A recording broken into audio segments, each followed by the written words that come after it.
आदर के साथ शहीदों को श्रद्धांजलि दी। भगत सिंह जी, सुखदेव, राजगुरु, उन लोगों को कल के दिन फांसी दी गई थी। उन्होंने देश को आज़ाद कराने के लिए सबसे बड़ी शहादत दी।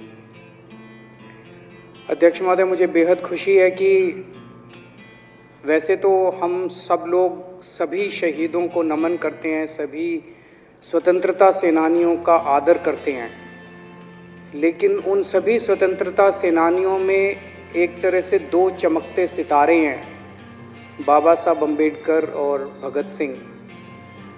दिल्ली सरकार ने ये निर्णय लिया है कि बाबा साहब अम्बेडकर और भगत सिंह जी की तस्वीरें सभी दिल्ली सरकार के दफ्तरों में लगाई जाएंगी। कुछ दिन पहले पंजाब सरकार ने भी ये निर्णय लिया है कि पंजाब सरकार के भी सभी दफ्तरों में भगत सिंह और बाबा साहब अम्बेडकर की तस्वीरें लगाई जाएंगी। जब से ये ऐलान किया गया है, मैं तो सोच रहा था कि हमारे विपक्ष के साथी इसके ऊपर हमें बधाई देंगे, तारीफ करेंगे कि बहुत अच्छा निर्णय लिया गया। शुक्रिया।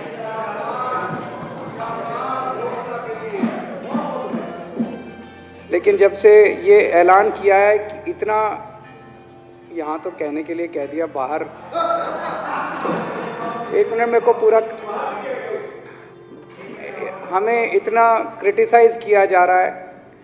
बीजेपी वाले कह रहे हैं कि बाबा साहब अम्बेडकर और भगत सिंह की क्यों लगाई, सावरकर की क्यों नहीं लगाई, हेडगेवार की क्यों नहीं लगाई। तो मैं कह रहा हूँ भाई, सावरकर की और हेडगेवार की तुम लगा लो। अब देखो, जो बोल रहे थे उसमें तो किसी ने टिप्पणी नहीं की। मैंने कहा भाई सावरकर की बोल रहे हैं, सावरकर की और हेडगेवार की तुम लगा लो, हम बाबा साहब अम्बेडकर की और भगत सिंह की लगा लेते हैं। कांग्रेस वाले चिल्ला रहे हैं, इंदिरा गांधी की क्यों नहीं लगाई, राजीव गांधी की क्यों नहीं लगाई, सोनिया गांधी की क्यों नहीं लगाई। तो हम कह रहे हैं भाई, इंदिरा गांधी की तुम लगा लो, हम तो बाबा साहब अम्बेडकर की और भगत सिंह की लगाएंगे। अध्यक्ष महोदय, मेरे को पता नहीं था ये लोग बाबा साहब अम्बेडकर और भगत सिंह से ऐसी नफरत क्यों करते हैं सारे प्रतिपक्ष के लोग। मैं आपको बताता हूं क्यों करते हैं, और खासकर बीजेपी वाले बाबा साहब अम्बेडकर से इतनी नफरत क्यों करते हैं, मैं बताता हूं आपको। बाबा साहब अम्बेडकर ने संविधान बनाया, मैं बता देता हूं आपको, आप भी सेटिस्फाई हो जाओगे।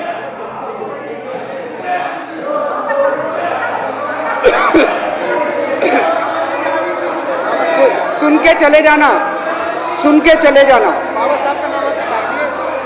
बाबा साहब का नाम सुनते ही वॉकआउट कर गए। बाबा साहब का नाम भी नहीं सुनना चाहते। बाबा साहब अम्बेडकर का नाम सुनते ही सुन तो लो।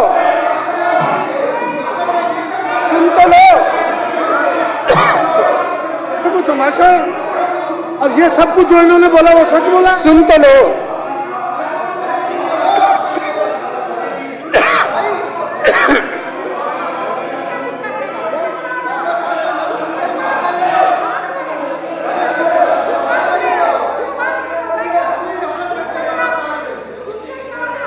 बाबा साहब अम्बेडकर ने, सदस्यों से प्रार्थना कर रहा हूँ, अध्यक्ष महोदय, बाबा साहब अम्बेडकर ने, मुख्यमंत्री जी बोल रहे हैं, डिस्टर्ब ना करें प्लीज। नहीं, ये कोई तरीका। सत्य कौन बोल रहा था? सत्य क्या बिजुली जी ने बोला? सब आप बैठ जाइए। अब बाबा साहब अम्बेडकर ने देश का संविधान बनाया। संविधान में लिखा उन्होंने कि भारत के अंदर जनतंत्र होगा। इस जनतंत्र के अंदर चुनाव होंगे। चुनाव में जनता वोट डालेगी। वोट डाल के जनता अपनी सरकार चुनेगी। वो सरकार लोगों के सपनों को पूरा करने के लिए काम करेगी। बीजेपी को ये पसंद नहीं है। बीजेपी नहीं चाहती चुनाव हो। बीजेपी चाहती है कि चुनाव खत्म हो जाए। चुनाव होने ही नहीं चाहिए। चुनाव गंदी बात है इनके हिसाब से। चुनाव गलत बात है इनके हिसाब से। एमसीडी के अंदर 15 साल इन्होंने जम के लूटा। लूटने के सारे दुनिया के रिकॉर्ड तोड़ दिए। गिनीज बुक वालों की मीटिंग चल रही है कि भारतीय जनता पार्टी का नाम आने वाला है गिनीज बुक के अंदर, एनसीडी का और बीजेपी वालों का। शानदार इन्होंने परफॉर्मेंस किया है। 15 साल के अंदर इन्होंने लूटने में कोई कसर नहीं छोड़ी। लूटने के बाद जब जनता में त्राही त्राही मच गई, लोग दुखी हो गए 15 साल के इनके शासन के बाद, और जनता ने मन बना लिया कि इस बार इनको मजा चखाएंगे और गुस्सा जाहिर करेंगे। चुनाव आयोग ने ऐलान कर दिया कि हम आज शाम को 5 बजे 9 तारीख को 9 मार्च को शाम को 5 बजे आज चुनाव की डेट्स की घोषणा की जाएगी। 4 तारीख को प्रधानमंत्री के दफ्तर से फोन जाता है, चिट्ठी जाती है चुनाव कमिश्नर को, चुनाव रद्द कर दो। पूरी दुनिया के अंदर आज तक ऐसा नहीं होगा कि प्रधानमंत्री सीधे सीधे चुनाव कमिश्नर को फोन करके और चिट्ठी लिख के कहते हैं कि चुनाव रद्द कर दो। इसलिए ये नफरत करते हैं बाबा साहब अम्बेडकर से। ये कहते हैं बाबा साहब अम्बेडकर नहीं होता तो जनतंत्र नहीं होता इस देश के अंदर।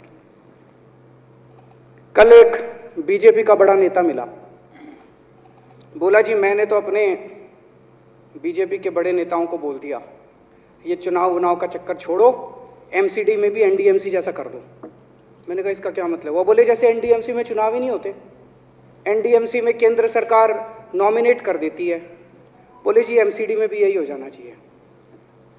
अध्यक्ष महोदय, इनका बस चलना इस देश के अंदर सारे राज्यों में और देश में चुनाव कराना बंद कर दें। इसलिए ये नफरत करते हैं, इसलिए बाबा साहब अम्बेडकर से नफरत करते हैं ये लोग। बाबा साहब अम्बेडकर चुनाव की प्रक्रिया रख के गए थे, इनका बस चले तो ये चुनाव कराना बंद कर दे। कह रहे हैं हम तीनों एमसीडी को यूनिफाई करना चाहते हैं। अरे 7 साल थे तुम्हारे पास, सो रहे थे क्या 7 साल से? कहां थे तुम लोग 7 साल से? क्यों नहीं तुम लोगों ने क्यों नहीं तुम लोग यूनिफाई करने के लिए पैसे चाहिए? क्यों नहीं तुम लोगों ने यूनिफाई किया 7 साल से? चुनाव के 1 घंटे पहले तुम लोग चिट्ठी लिख रहे हो, अब सो के जागे हो कि अब यूनिफाई करोगे। तो यूनिफाई नहीं करना, चुनाव टालने हैं, क्योंकि हार रहे हैं।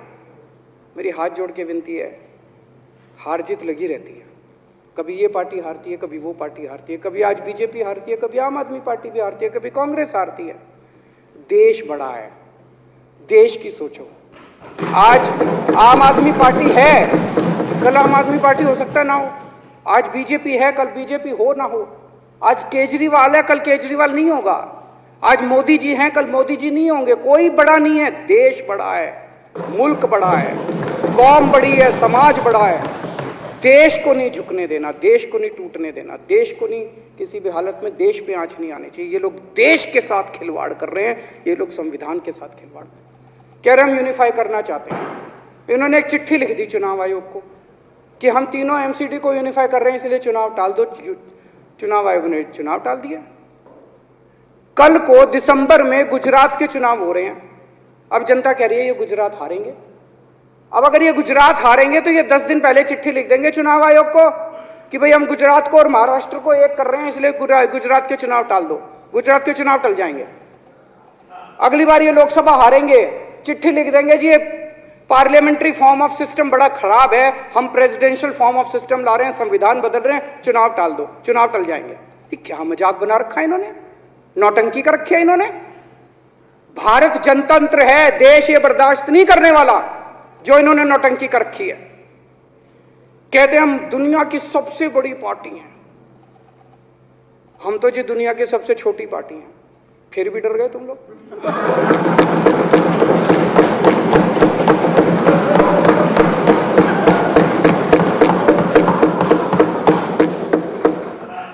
दुनिया की सबसे बड़ी पार्टी दुनिया की सबसे छोटी पार्टी से डर के भाग गई। क्या कायर हो यार। हिम्मत है तो चुनाव लड़के दिखाओ बीजेपी वालों, मान जाएंगे तुम। हिम्मत है तो चुनाव लड़के दिखाओ। कहते हो 56 इंच का सीना है, नहीं तो मान लो 56 इंच का सीना नहीं है, झूठ। नहीं तो मान लो कुर्ते के नीचे 56 इंच का सीना नहीं है, झूठ है ये। कल मैंने देखा, आपको भी बुरा लगा, मैं आपके कमरे में जब चाय पीने आया, आपने मेरे साथ अपना दुख शेयर किया कि जब एलजी साहब ने भाषण शुरू किया, ये सारे खड़े हो गए नारे लगाने। क्या कश्मीर फाइल्स टैक्स फ्री करो, और पीछे से 2 जने कह रहे थे दारू की दुकानें बंद करो। अब इनको भी नहीं पता आज नारे किस चीज के लगाने, ऊपर से आया तो था ऊपर से आया तो था। तो 2 जने कह रहे थे दारू की दुकान बंद करो, आगे वाले कह रहे थे कश्मीर फाइल्स टैक्स फ्री करो, फिर दूसरे वाले ने कहा बे आज कश्मीर वाला नारा लगाना है। तो जैसे रैलियां होती हैं उसमें कुछ टीवी वाले माइक लगा देते हैं कि हाँ जी किस लिए आए हो, तो वो यूं यूं देखता है किस लिए।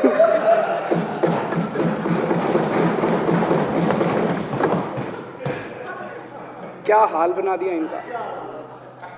इसलिए थोड़ी राजनीति में आए थे, एक पिक्चर आई थी बंटी और बबली, उस पिक्चर में एक सीन था, कुछ लोग एक नेता के घर के सामने जाते हैं, हमारी मांगे पूरी करो, हमारी मांगे पूरी करो। नेता बाहर आता कहता है क्या मांगे हैं, तो सारे एक दूसरे की तरफ, उनको पता ही नहीं क्या मांगे।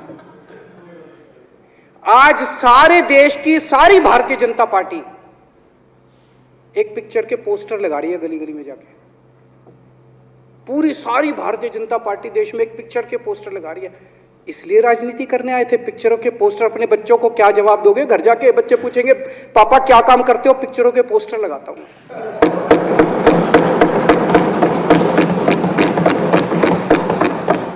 8 साल केंद्र सरकार चलाने के बाद अगर किसी देश के प्रधानमंत्री को विवेक अग्निहोत्री के चरणों में शरण लेनी पड़े तो इसका मतलब उस प्रधानमंत्री ने 8 साल में कोई काम नहीं किया, 8 साल खराब कर दिए। बताओ, विवेक अग्निहोत्री के चरणों में उनको शरण लेनी पड़ रही है, बचा लो बचा लो बचा लो। अगर किसी प्रधानमंत्री को कह रहे हैं कश्मीर फाइल्स टैक्स फ्री करो, अरे यूट्यूब पे डाल दो, फ्री हो जाएगी। टैक्स फ्री क्यों करा रहे हो? इतना ही तुमको शौक है, विवेक अग्निहोत्री को बोलो यूट्यूब पे डाल देगा, सारी पिक्चर फ्री है, सारे जने देख लेंगे एक ही दिन के अंदर। टैक्स फ्री की क्या जरूरत है? यूट्यूब पे क्यों नहीं डाल? कल एक मैंने अखबार में पढ़ा, हरियाणा के अंदर एक भारतीय जनता पार्टी का ही एक एमएलए था, उसने कहा आज मैं पार्क के अंदर इसकी फ्री स्क्रीनिंग करूंगा। तुरंत विवेक अग्निहोत्री का ट्वीट आया खट्टर साहब के, खट्टर साहब देखो ये फ्री में कर रहा है, इसको बोलो टिकट लेके करेगा। भाई साहब, कश्मीरी पंडितों के नाम पे कुछ लोग करोड़ों रुपए कमा रहे हैं और तुम लोगों को पोस्टर लगाने का काम दे दिया। आंखें खोलो, क्या कर रहे हो तुम लोग? वो करोड़ों कमा गया, कश्मीरी पंडितों के नाम पे करोड़ों कमा गया और तुम लोग पोस्टर लगाते रह गए। क्या हाल बना दिया तुम लोगों का यार, आंखें खोलो तुम लोग।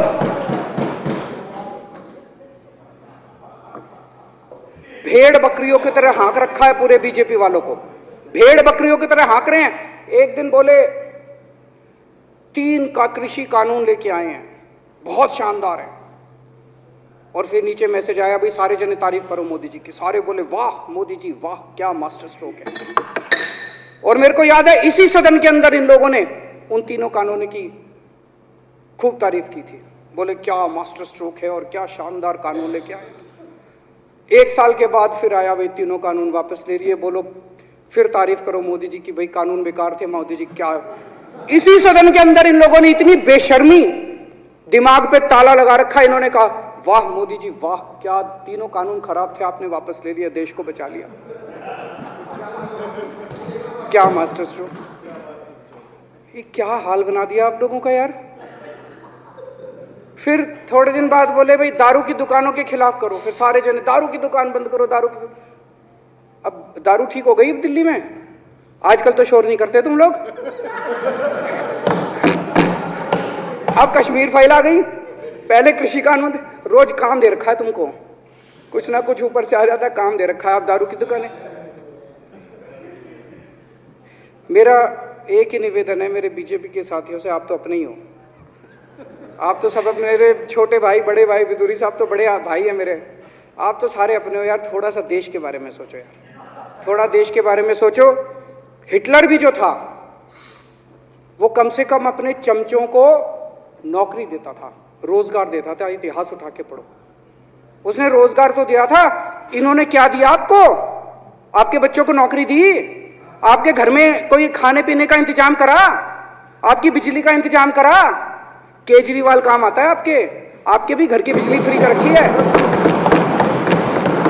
दिल्ली के 12 लाख बच्चों को नौकरी दी है मैंने, स्कूल ठीक कर दिए, अस्पताल ठीक कर दिए। आपके घर में कोई बीमार हो, केजरीवाल दवाई पहुंचाता है, मोदी दवाई नहीं पहुंचाता। केजरीवाल काम आया। मैं बीजेपी के सारे कार्यकर्ताओं से कहना चाहता हूं, थोड़ा सा दिमाग खोलो। बीजेपी के सारे सपोर्टर्स को कहना चाहता हूं, थोड़ा सा दिमाग खोलो। ये भेड़ चाल बंद करो, भेड़ बकरियों की तरह हाँक रहे हैं ये आपको, ये सब बंद करो। दिमाग खोल के सारे जने बीजेपी छोड़ के आम आदमी पार्टी में आ जाओ।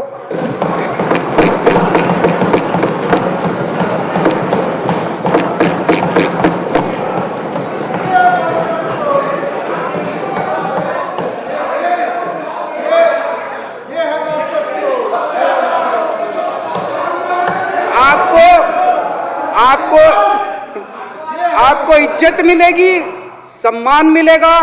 आपसे कतई झूठे नारे नहीं लगवाएंगे। राष्ट्र निर्माण में आपको साथ लेंगे हम, राष्ट्र निर्माण करेंगे आपके साथ मिलकर। ये पोस्टर भी नहीं लगवाएंगे झूठी फिल्मों के। और जो भी करना हो, कम से कम यार ये पिक्चर का प्रमोशन करना तो बंद करो। ये गंदे लगते हो तुम लोग, अच्छी शोभा नहीं देता आप लोगों को। यार आप अच्छे आदमी हो, कुछ करने आए थे राजनीति में, कहां पिक्चर के पोस्टर और प्रमोशन करने में लगा दिया। कल एलजी साहब की स्पीच पूरे देश ने सुनी। एलजी साहब को एक तरह से केंद्र सरकार का नुमाइंदा माना जाता है। एलजी साहब ने भी हमारी सरकार की कितनी तारीफ करी। 50% जीडीपी 5 साल के अंदर बढ़ गया। भारत में आज तक कभी किसी राज्य का नहीं बढ़ा। इतने शानदार काम दिल्ली सरकार ने किए हैं कि केंद्र सरकार द्वारा नियुक्त एलजी साहब ने भी दूसरी सरकार की, आम आदमी पार्टी की सरकार की भूरी भूरी शब्दों में तारीफ की। मैं एलजी साहब का बहुत बहुत शुक्रिया अदा करना चाहता हूं और इस धन्यवाद प्रस्ताव का समर्थन करता हूं।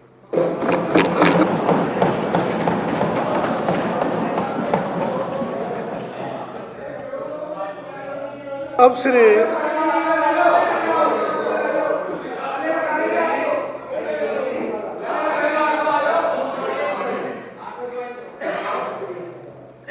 श्री गोपाल राय जी माननीय विकास मंत्री द्वारा प्रस्तुत धन्यवाद प्रस्ताव पर सदन के सामने है।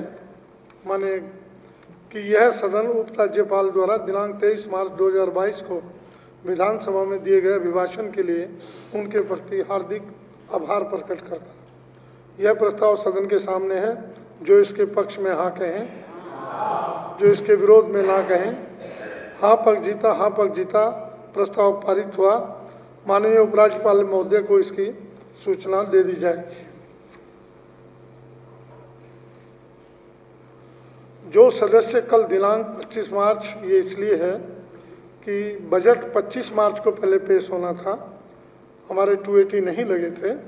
आज 280 हम लगा सकते हैं। शाम 6 बजे तक नोटिस शाखा कमरा नंबर 46 में अपने नोटिस 280 के लिए दे सकते हैं। शाम 6 बजे तक खुला रहेगा। अब सदन की कार्रवाई शुक्रवार दिनांक 25 मार्च 2022 नहीं अब प्लीज एमएलए आरएसएस के बारे में कुछ ऐसे शब्दों का इस्तेमाल किया तो नहीं होना चाहिए। तो मैं आपसे आग्रह करूंगा कि उन शब्दों को जरूर डंडा वही लगाएंगे।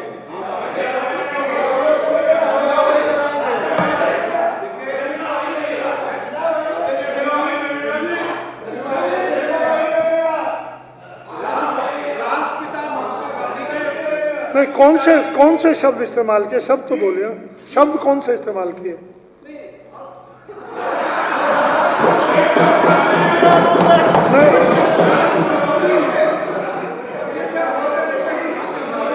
अगर कोई ऐसा शब्द इस्तेमाल हुआ है, आरएसएस देश विरोधी है, उसको हटा देते हैं बस। अब सदन की कार्रवाई शुक्रवार दिनांक 25 मार्च 2022 को पूर्वाह्न 11 बजे तक के लिए स्थगित की जाती है। बहुत बहुत धन्यवाद।